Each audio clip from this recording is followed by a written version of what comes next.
আসসালামু আলাইকুম রহমতুল্লাহি ওয়া বারাকাতুহু। ছোট্ট একটু বিরতির পর আবার আমরা আমাদের আলোচনায় চলে আসলাম। আমরা কথা বলছিলাম টেনশন নিয়ে এবং গল্পে ছিলাম আলী বাবাকে নিয়ে। তো আলী বাবা বলে দিল যে ভাইজান তুমি মানে সে আলী বাবার ভাই মুখস্থ করে নেয় যে ভিতরে ঢুকতে হবে কীভাবে। পাসওয়ার্ড সিসিম খুলে যাবে, গুহার দরজা 40 চুরের দরজা খুলে যাবে। সিসিম বন্ধ, বেরিয়ে এসে সিসিম বন্ধ, আবার এটা বন্ধ হয়ে যাবে। ভুলে যেও না দরজা বন্ধ করতে, নাইলে কিন্তু ডাকাতরা বুঝে ফেলবে তাদের যে সিস্টেম লস হইতেছে। আচ্ছা কোথায় জেনে গেল, সে চলে গেল এখানে গিয়ে বলে সিসিম খোল বলার সাথে সাথে দরজা খুলে গেলে সে ভেতরে ডেকে হায় রে মাবুদ, হীরা জহরত চুনি পান্না মণি মুক্তা। সে ও আমার সারা জীবনের অর্জন ছিল, আমার ইচ্ছা ছিল হীরার মালিক হওয়ার। আরে এই যে দেখো হীরা, এই যে দেখো মণি মুক্তা সোনা, আরে আমার বউকে নিয়ে দিলে আমার বউ আমাকে কত আদর করবে, এখন ঝাড়ির চুটে বাঁচি না। হ্যাঁ আমার বউ এখানে বিয়েই করে ফেলবো আরো 10টা, এইরকম চিন্তা করতেছে। আমার খুব ইচ্ছা ছিল একটা রেঞ্জ রোভার কিনে ফেলবো। আর কি ছিল, খুব ইচ্ছা ছিল মানে উমরা করার, উমরাতে চলে যাবো। মানে অনেক প্ল্যান প্রোগ্রাম করতে করতে সে কি করলো, আলী বাবা কিন্তু অল্প অল্প করে আনতো যাতে চোরেরা বুঝতে না পারে। সে কি করলো, সে তার গাধা এবং ঘোড়াকে বোঝাই করে ফেললো সোনা জহরত হীরায় এবং আসলো। সে দরজা খুলে এখন বেরোবে, খুশির চোটে সে এক্সিটের সূত্রটা, এক্সিটের পাসওয়ার্ডটা ভুলে গেছে। এখন সে বলে কমলা খোলে না, তরমুজ খোলে না, ইয়া মাবুদে লাহি বাঁচাও, কিচ্ছু হয় না। কারণটা হইতেছে পাসওয়ার্ড কাজ করতেছে না। তো পাসওয়ার্ডটা যে সিসিম বন্ধ, এটা সে ভুলে গেছে, মানে সিসিমটা শব্দটা ভুলে গেছে। মূল যে শর্ত যে আমাদের জীবনের যে কোনো প্রকার অর্জনকে ধরে রাখার যে লাগামের নাম হচ্ছে আলহামদুলিল্লাহ, এটা হচ্ছে মূল পাসওয়ার্ড। যে কোনো সম্পদ, যে কোনো প্রকার রিলেশনশিপ, যে কোনো প্রকার ক্যারিয়ারের যে সাইড এফেক্ট আছে, প্রত্যেকটা জিনিসের কিন্তু সাইড এফেক্ট আছে। প্রত্যেকটা জিনিসের একটা সাইড এফেক্ট আছে। সাইড এফেক্টটা থেকে বাঁচার, নিউট্রাল করে দেওয়ার ওই জিনিসের সাইড এফেক্টটা হইতেছে শুকরিয়া বা কৃতজ্ঞতা বা আলহামদুলিল্লাহ বলা। আলহামদুলিল্লাহ আমি ভালো আছি, দিলেও ভালো না দিলেও ভালো। এখন সে ভুলে গেছে। ভুলে যাওয়ার কারণে কি হলো, 40 চোর আসলো। এই যে পাওয়া গেছে, এতদিন থেকে যে আমাদের চুরি হয় আমি বুঝতে পারছিলাম না, কে নিচ্ছে, পাওয়া গেছে, এটাকে কেটে ফেলা হলো। তো এই 40 চোর হইতেছে দুনিয়া। আপনি যদি দুনিয়ার কোনো জিনিস যদি অ্যাক্সেস করেন, দুনিয়া কিন্তু সহজে কোনো জিনিস দিতে চায় না। এটার কিন্তু একটা কস্ট আছে। এই কস্টিংটা আপনাকে, যেমন ধরেন 40 চোর হইতেছে আপনার ইলেকট্রিসিটি বিল, আপনার মোবাইল বিল। আপনি মোবাইল নিয়ে ফুটানি মারেন, ফুটানি দেখি আমি, কিন্তু এটার যে কস্ট পার মান্থ, আপনি এটাকে কস্ট কত, 39 পাউন্ড। এটা কে দেবে? এটা আপনার রক্ত পানি করা পয়সা। আমি যখন এই দেশে আসলাম তখন কিন্তু আমার 35 পাউন্ড আমার কি ছিল, মোবাইল কন্ট্রাক্ট ছিল 35 পাউন্ড। বাট আমার এখন কন্ট্রাক্ট হচ্ছে অনলি 5 পাউন্ড, বিকজ আমি মোবাইল, আমার নাম্বার এই দেশে আসার পর থেকে আলহামদুলিল্লাহ এখন পর্যন্ত বদল করি না, সেম নাম্বার। কিন্তু আল্লাহর কাছে শুকরিয়া আদায় করার কারণে যে সময় যেটা মোবাইলের প্রয়োজন আমি পাই। আমি এখন পর্যন্ত কিন্তু আমি মোবাইল প্রথমটা কিনেছিলাম ওই কন্ট্রাক্টের সাথে, এরপরে আর কোনো দিন কোনো মোবাইল আমি কিনে নাই। কিন্তু আপগ্রেডের সময় ঠিক আল্লাহ আমাকে লেটেস্ট মোবাইল, লেটেস্ট সব কিছু আমাকে দেন এবং শুক্রিয়া, এবং প্রভু পেলেও শুক্রিয়া, এটা তুমি দিয়েছ, এবং না পেলেও কৃতজ্ঞতা শুক্রিয়া চলে আসে। তো আপনি যখন শুক্রিয়া এবং কৃতজ্ঞতা জ্ঞাপন করবেন, এই যে ফুটানিটা আমরা দেখি, কিন্তু এটার যে কস্ট এটা আমরা দেখি না। এই 40 চোর, আপনার ইলেকট্রিসিটি বিল, আরাম, খুব গরম, ঠান্ডার মধ্যে গরমে বসে আছি, বিল কত? ওই 40 চোরের এক চোর বিল নিয়ে যাচ্ছে, আপনার পয়সা নিয়ে যাচ্ছে। ল্যান্ড রোভার গাড়ি চালাইতেছেন, আপনি কস্টিং কত?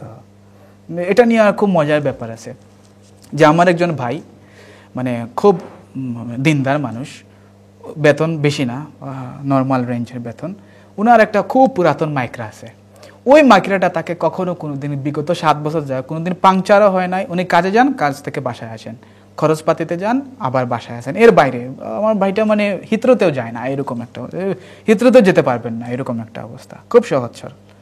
কিন্তু কোনোদিন তার মাইকরা তাকে লেট ডাউন করে নাই, কোনোদিন তার মাইকরা তাকে পামও যায় নাই, কিচ্ছু হয় নাই, তার কোনো কাভারেজ নাই, খুব নামাজি মানুষ। আবার আরেকজন অ্যাকাউন্টেন্টের সাথে আমার পরিচয় আছে, যে প্রত্যেক বছর উনি গাড়ি বদল করেন, এবং উনি একবার আনলেন 70,000 পাউন্ড দিয়ে লেটেস্ট মডেলের একটি ল্যান্ড রোভার নিয়ে আসলেন, এবং সেটি ওই দিন যেদিন কিনেছেন ওই দিন উনি মানে তার ড্রাইভওয়েতে ওটা ফটাং করে বসে আছে, ওইটা নড়েও না। এটা আরও কষ্ট করতে হলো, আরও মানে কোম্পানিকে ডাকা লাগলো, তারা এটা ঠিকঠাক করে। আমি হাসলাম আর কি, যে এই যে মানে সাইড এফেক্ট, যে খুব আশা করে গাড়ি কিনলো, কিন্তু এই গাড়িতেই তার মৃত্যু হলো। তো যখনই আমরা বেশি বুঝতে যাব, আমরা এক্সিট পয়েন্টটা যখন আমরা ক্লিয়ার রাখবো না, এক্সিট পয়েন্টটা হইতেছে যে শুকরিয়া এবং কৃতজ্ঞতা। হে আল্লাহ শুকরিয়া, আমি শুকরিয়া এবং কৃতজ্ঞতা। আল্লাহ দেখেন যে তুমি কি করো, এটা নিয়ে ফুটানি করো না এটা নিয়ে শুকরিয়া কৃতজ্ঞতা করো। যদি ফুটানি করেন, আমার আইফোন 5 আছে, তোমার কি আছে মিয়া, দূর, এখন আইফোন 5-এর 6-এর যুগ, তুমি নোকিয়া 3310 নিয়ে ঘুরাইতেছো, তুমি মিয়া, তোমার নিয়ে আমি এখন চলতেই পারবো না মানুষদের সাথে। দাঁড়িয়ে রাখছো কি জন্য? তোমার বয়স কত? দাঁড়িয়ে রাখছো কি জন্য? তোমাকে তো মানে বুড়া চাচা ডাকবে মানুষ, আমার সাথে তোমার সাথে চলাফেরা করতে পারবো না। আল্লাহ দেখেন কিন্তু আপনি কি করেন, ফুটানি মারতে পারেন, ফুটানির সময় থাকবে না। তো আমরা নিজেদের কি করি, নিজেদের বুঝটাকে বেশি প্রাধান্য, যে আল্লাহর চেয়ে বেশি বুঝতে যাই। আল্লাহ কম বুঝেন, আমরা বেশি বুঝি। এটা আমরা বুঝাতে চাই যে এই প্রোডাক্টটা আমার গাড়ি ছাড়া হবে না, আমার ক্যারিয়ার এটা ছাড়া হবে না, আমি ডাক্তার, আমার ছেলে ডাক্তার হওয়া লাগবে। অর্থাৎ আমরা আমাদের বুঝটা আমাদের সন্তানদের উপরে চাপিয়ে দিই, আমাদের বুদ্ধির উপর বেশি নির্ভর করি। তখন কি হয়, আমাদের জীবনে যে ভারটা আছে সেটা আমরা সহ্য করতে পারি না। ফলশ্রুতিতে অনেকে আত্মহত্যা, কিছুদিন আগে যে ক্যানারি ওয়ার্ফের বিল্ডিং থেকে পড়ে দুজন খুব বড় বড় হাইলি পেইড ব্যাংকার তারা আত্মহত্যা করলেন। আপনারা সবাই জানেন, প্রেসিডেন্ট অ্যান্ড ভাইস প্রেসিডেন্ট দুজনেই কিন্তু 10 মিনিটের ব্যবধানে ক্যানারি ওয়ার্ফ থেকে উপর থেকে পড়ে নিচে লাফ দিয়ে পড়ে আত্মহত্যা করেছেন। এবং তাদের বছরে হইতেছে 10 মিলিয়ন পাউন্ড হইতেছে বোনাস, 10 মিলিয়ন পাউন্ড হইতেছে বোনাস, বেতন না, এটা হচ্ছে তাদের বোনাস। কিন্তু তাদের এই সম্পদটাই তাদেরকে আত্মহত্যা করতে এগিয়ে দিয়েছে। কিভাবে আল্লাহকে আমরা আল্লাহর চেয়ে বেশি বুঝি? একটি এক্সাম্পল দিলে, এবং এটির মাধ্যমে আমরা আমাদের হয়তো অনুষ্ঠানের শেষ পর্যায়ে চলে যাব, খুব মনোযোগ দিয়ে শুনবেন। সেটি যে একবার একজন পর্বতারোহী, সে পাহাড়ের উপরে উঠা তার শখ, এটাতে সে খুব বেশি এক্সপার্ট। সে পাহাড়ের উপরে উঠলো অন্ধকার রাত্রে, উঠতে উঠতে উঠতে হঠাৎ বাতাস আসলো, একেবারে হাত মেললে হাত দেখা যায় না, এরকম অন্ধকার, এরকম কালো অন্ধকার। হঠাৎ বাতাস আসলো এবং সে পাহাড় থেকে পড়ে গেল, মানে ফ্রি ফল পড়ে যাচ্ছে। হঠাৎ সে কি একটা গাছের ডাল পেল এবং সেটাতে সে ধরে ফেললো, এবং সে এরকম ড্যাংলিং করতে লাগলো। তখন সে বলল, হে আল্লাহ, জীবনে কখনো কোনো সময় তোমাকে ডাকি নাই, আমি জানি তুমি আছো, প্রভু হে আমাকে রক্ষা করো। আমার সন্তান রয়েছে, আমি মাত্র, আমার বয়স 26 বছর, আমার সন্তান আছে, বউ আছে, বাড়ি আছে, ক্যারিয়ার আছে, সমস্ত জীবন আমার সামনে পড়ে রয়েছে, প্রভু তুমি আমাকে বাঁচাও। তখন আল্লাহ বললেন, তোমাকে যে বাঁচাবো তুমি তো আমার কথা শুনবে না। তখন সে বলল যে বলে দেখো আমি শুনি কিনা। এতদিন পর্যন্ত মানে আমার জীবনে আমি সেলফ মেড ম্যান প্রভু, আমার জীবনে কোনোদিন তোমাকে কিছু জিজ্ঞেস করি নাই, জীবনে কোনোদিন এত ভালো বুঝি, এত বড় পণ্ডিত আমি আর কি, আমার চেয়ে বড় পণ্ডিত আর দুনিয়াতে আমি মনে করি না। আমি কারো পরামর্শ শুনি না, আমি আমার নিজের পরামর্শ চলি। কিন্তু এখন আমি এমন একটা সিচুয়েশনে পড়ছি আল্লাহ, যে তুমি ছাড়া আর আমাকে কেউ বাঁচাতে পারবে। আল্লাহ বললেন যে আমি তোমাকে বাঁচাতে পারি, কিন্তু তুমি আমার কথা শুনবে না। তখন সে বলল, আল্লাহ তুমি বলে দেখো আমি শুনবো। তখন আল্লাহ বললেন, শুনবে শিওর? তখন সে বলল শুনবো। তখন আল্লাহ বললেন, যে ডালটাতে তুমি ধরে আছো ছেড়ে দাও।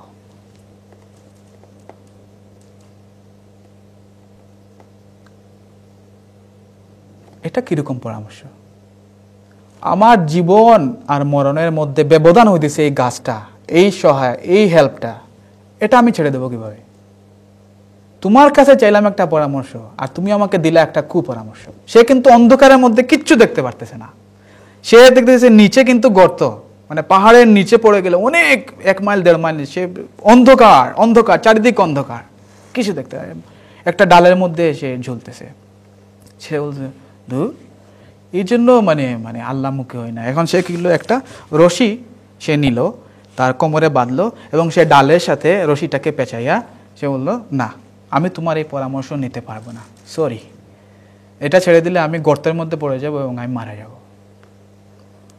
তখন সে নিজেকে ড্যাংলাতে মানে ড্যাংলিংয়ের অবস্থায় রাখলো। প্রচণ্ড শীত রাত্রে, প্রচণ্ড ঠান্ডার মধ্যে সে কি করলো, তার মৃত্যু হলো, সে বাঁচতে পারলো না, সে মারা গেল। সকালে মানে তাকে রেকগনাইজ করার জন্য মানুষ আসলো এবং দেখলো সে মাটি থেকে মাত্র 10 হাত উপরে একটা গাছের ডালের সাথে, অর্থাৎ সে যদি আল্লাহর কথা মতো ডালটা ছেড়ে দিত তাহলে সে সে মাটিতেই পড়তো, আল্লাহ তাকে রক্ষা করতেন। অর্থাৎ মাত্র 10 হাত উপরে একটা ডালের সাথে সে লেগেছে। সে অন্ধকার থাকার কারণে সে মাটি দেখতে পারে নাই। আল্লাহ কিন্তু দেখছিলেন যে সে যদি এটা ছেড়ে দেয় তাহলে সে কি করবে, মাত্র 10 হাত নিচে পড়বে এবং তার হাত পা কিছুই ভাঙবে না, আল্লাহ তাকে রক্ষা করবেন। এই জন্য আল্লাহ তাকে পরামর্শ দিয়েছিলেন, কিন্তু সে আল্লাহর পরামর্শ মানে নাই। তো আমরা কি করি, আমরা বলি আরে আমার কাউন্সিলের ঘরে আমি থাকতে পারতেছি না, আমার ঘরে জায়গা নাই, ওভারক্রাউডেড হয়ে গেছে, আমার মর্গেজ দিয়ে একটা। আল্লাহ বলতেছেন সুদ খাইও না, ইন্টারেস্ট খাইও না। ইন্টারেস্ট খাওয়া সবচেয়ে অল্প পাপ হইতেছে যে মানে মায়ের সাথে জেনা করার মতো। না না না না না না, এটা আপনারা বুঝেন নাই। এটা হইতেছে যে একটা ঘর কিনা যায়, দ্যাট মিনস আমি আল্লাহর চেয়ে বেশি বুঝি। কিন্তু আল্লাহ যে এই যে ওভারক্রাউডিং ইস্যু, এটা আল্লাহ জানতেন না, নাউজুবিল্লাহ। আল্লাহ বুঝেন না যে মানে কাউন্সিলের কনসেপ্টটা কি। আল্লাহর চেয়ে আমি ভালো বুঝি। ইন্টারেস্ট নেওয়া যায়, ক্রেডিট কার্ড নেওয়া যায়, স্টোর কার্ড নেওয়া যায়, আল্লাহর চেয়ে আমি ভালো বুঝি, কোনো অসুবিধা নাই।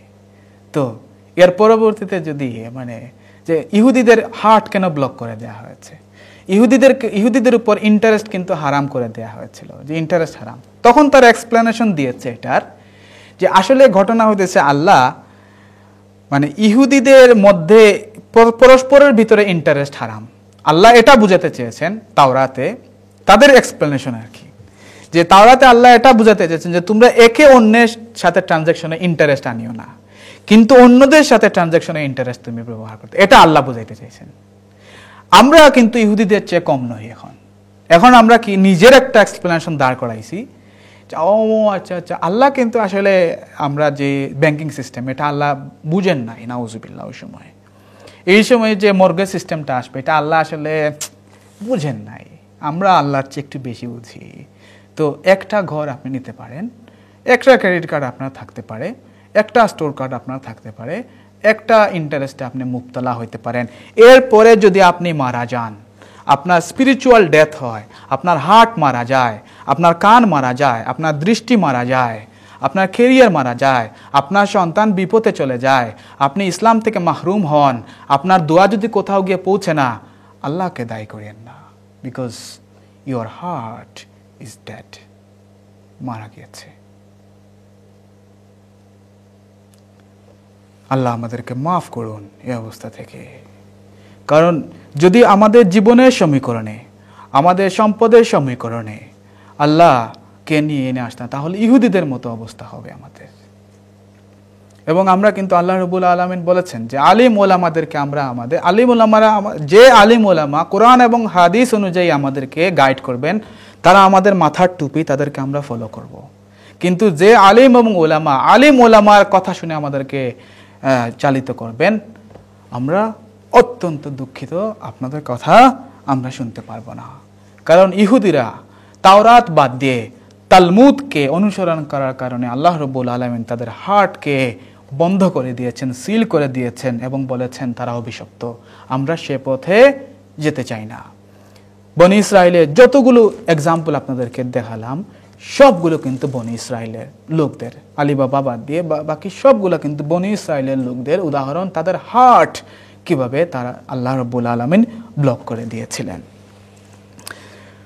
আমাদের যদি আল্লাহকে যদি আল্লাহ রসুল সাল্লাল্লাহু আলাইহি সাল্লাম বলেছেন যে ইসলাম হচ্ছে কলব যখন ভালোবেসে তার সব কিছুকে আল্লাহ রাব্বুল আলামিনের কাছে সমর্পণ করবে, এটি হচ্ছে ইসলাম।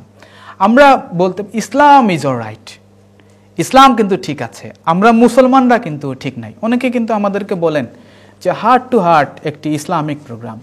আমাদের পেছনে যে হার্ট টু হার্ট যে কথাটি লেখা আছে আর কি, এখানে কোনো জায়গাতে কিন্তু এটা যে ইসলামিক প্রোগ্রাম এটি কিন্তু লেখা নয়। এটি যে ইসলাম সম্বন্ধে কথা বলা হচ্ছে এটি কিন্তু লেখা নয়। আমি বারবার বুঝাবার চেষ্টা করি যে এটি ইসলাম, কেউ বুঝতে চান না। সবাই বলেন যে হার্ট টু হার্ট হইতেছে একটা ইসলামিক প্রোগ্রাম। না, মানেটা কি? মানেটা হচ্ছে আপনাকে যা বলা হচ্ছে সেটি আপনি বুঝতে চান না, আপনি যা বুঝাতে চান সেটি আপনি বুঝতে চান। যে সরওয়ার ভাই এটা আপনার হইতেছে ইসলাম। আমি সবসময় বলি যে ইসলাম নিয়ে কথা বলার মতো যোগ্যতা আমার নাই, কিন্তু মুসলমানকে নিয়ে কথা বলার মতো সাহস আমার রয়েছে, কারণ আমি একজন মুসলমান এবং আমি যা মানি যা জানি তা জীবনে মানার চেষ্টা করি। অর্থাৎ আমি একজন ফুল টাইম প্র্যাকটিসিং মুসলিম হওয়ার চেষ্টা করি। আমার যে জীবনে ইন্টারেস্ট ছিল না তা নয়, আমার জীবনে এবং ইন্টারেস্টে কারা আমাকে উৎসাহিত করেছেন? ভালো মানুষরা, কিন্তু যাদেরকে আমরা গড ফিয়ারিং মানুষ বলতাম, তারাই কিন্তু আমাদের এটা সিস্টেম, এটা তোমাকে এই ভিতরে আমার কি ছিল? মর্গেজ ছিল, আমার ক্রেডিট কার্ড ছিল, আমার হায়ার পারচেজ ছিল, আমার স্টোর কার্ড ছিল, সব ছিল।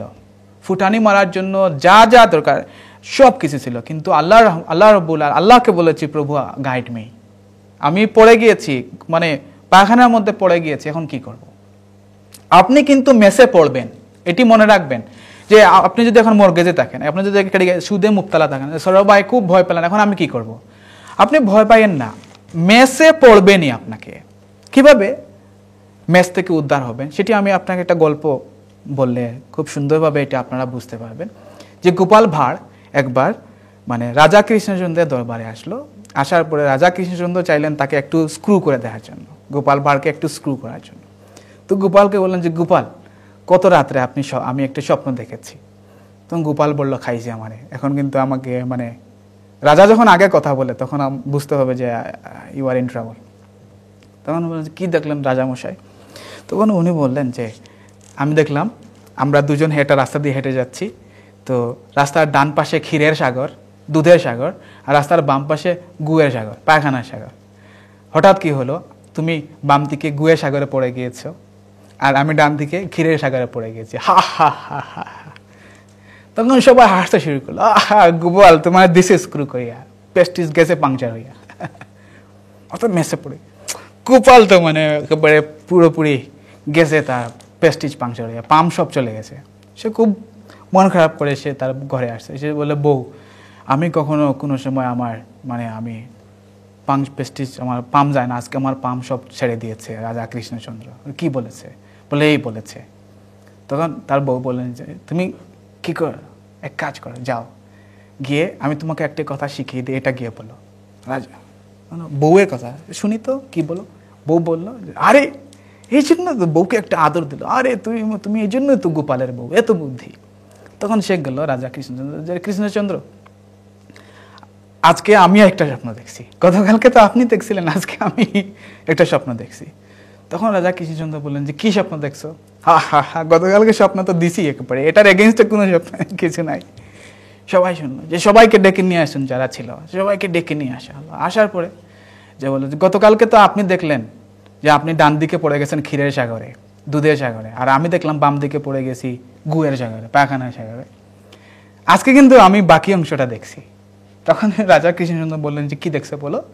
তখন আমরা দুজনে কিন্তু উঠে আসলাম, আবার উঠে এসে বললাম যে গোপাল, আপনি আমাকে বলতেছেন যে গোপাল এক কাজ করো, আমাদেরকে এখন পরিষ্কার হওয়া দরকার, তুমি আমার শরীরের দুধটা আছে এটা চেটে দাও, এটা তুমি খাও, আর আমি তোমার শরীরের যে পায়খানা আছে ওটা আমি খাই, তাহলে দুজনেই পরিষ্কার হয়ে যাবে। তখন সবাই হাসা শুরু করলো, আরে রাজা কৃষ্ণচন্দ্র এখন প্রেস্টিজ পাংচার হয়ে গেছে। অর্থাৎ শেষ হাসিটা কে হাসবে? আপনি পড়বেন ভাই, এই দেশটা ডিজাইন করা এরকমই। আপনাকে শয়তান আপনাকে পরামর্শ নিয়ে ইন্টারেস্টে ফেলে দেবে, শয়তান আপনাকে নিয়ে গুয়ে সাগরে ফেলে দেবে, পায়খানা সাগরে ফেলে দেবে। শেষ হাসিটা কে আসবেন? দেখে মনে হবে ওরা ভালো আছে, বাড়ি নিয়ে ভালো আছে, গাড়ি নিয়ে ভালো আছে, ব্যাংক ব্যালেন্স নিয়ে ভালো আছে, কিন্তু শেষ হাসিটা কে হাসবে? আখেরাতে শেষ হাসিটা, শেষ সাকসেস কে হবে, সেটি আমাদের কাছে ইম্পর্টেন্ট। শেষ পর্যন্ত টেনশনকে কে ডিল করতে পারবে ভালোভাবে, সেটি আমাদের কাছে ইম্পর্টেন্ট। এবং সেটির মূল সূত্র হচ্ছে আলহামদুলিল্লাহ, রব্বানা লাকাল হামদ হামদান কাসীরান তাইয়িবান মুবারাকান ফি। প্রভু হে, আমরা তোমার কাছে কৃতজ্ঞ, আমরা অকৃতজ্ঞ নই। আলহামদুলিল্লাহ, আলহামদুলিল্লাহ, আলহামদুলিল্লাহ। প্রভু হে, জীবনে যা পেয়েছি তার জন্য শুকরিয়া এবং কৃতজ্ঞতা, এবং জীবনের প্রথমবারের মতো অন্তরের অন্তঃস্থল থেকে বলছি, প্রভু হে, জীবনে যা পাইনি তার জন্য শুকরিয়া এবং কৃতজ্ঞতা। আপনারা সবাই ভালো থাকুন, কল্যাণে থাকুন। শুভকামনায় আপনাদের কাছ থেকে আজ বিদায় নিচ্ছি। আসসালামু আলাইকুম ওয়া রাহমাতুল্লাহি ওয়া বারাকাতুহু।